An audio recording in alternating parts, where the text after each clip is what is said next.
ಕಷ್ಟದಲ್ಲಿ ಇರುವವರನ್ನು ಕಂಡರೆ ನಮ್ಮ ಮನಸ್ಸು ಮರುಗಿದರೆ ನಮ್ಮ ಹೆತ್ತವರು ಹೇಳ್ತಾರೆ ಜನ್ಮ ಸಾರ್ಥಕ ಎಂದು. ಕಷ್ಟದಲ್ಲಿ ಇರುವವರನ್ನು ಗುರುತಿಸಿ ಸಹಾಯ ಮಾಡಲು ಮುಂದಾದರೆ ಭಗವಂತ ಹೇಳ್ತಾನೆ ನನ್ನ ಸೃಷ್ಟಿ ಸಾರ್ಥಕ ಎಂದು. ಫಲ ನೀಡುವ ಭೂಮಿಯಲ್ಲೇ ಬಿತ್ತನೆ ಮಾಡಬೇಕು. ಹಾಗೆ ನಮ್ಮನ್ನು ಅರ್ಥ ಮಾಡಿಕೊಳ್ಳುವವರ ಮುಂದೆ ಮಾತ್ರ ನಮ್ಮ ಭಾವನೆಗಳನ್ನ ಹಂಚಿಕೊಳ್ಬೇಕು. ನಮಗೆಷ್ಟು ಜನ ಸಂಬಂಧಿಕರು ಇದ್ದಾರೆ ಎನ್ನುವುದು ಮುಖ್ಯವಲ್ಲ, ಎಷ್ಟು ಸಂಬಂಧಿಕರಿಗೆ ನಾವು ಬೇಕಾಗಿದ್ದೇವೆ ಎನ್ನುವುದು ತುಂಬಾ ಮುಖ್ಯ.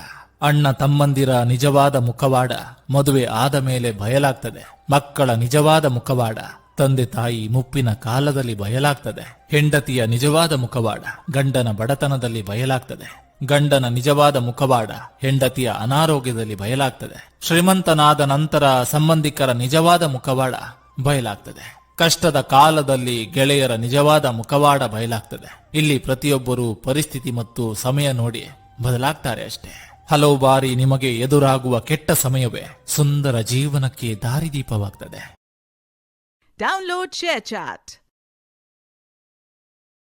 Download ShareChat.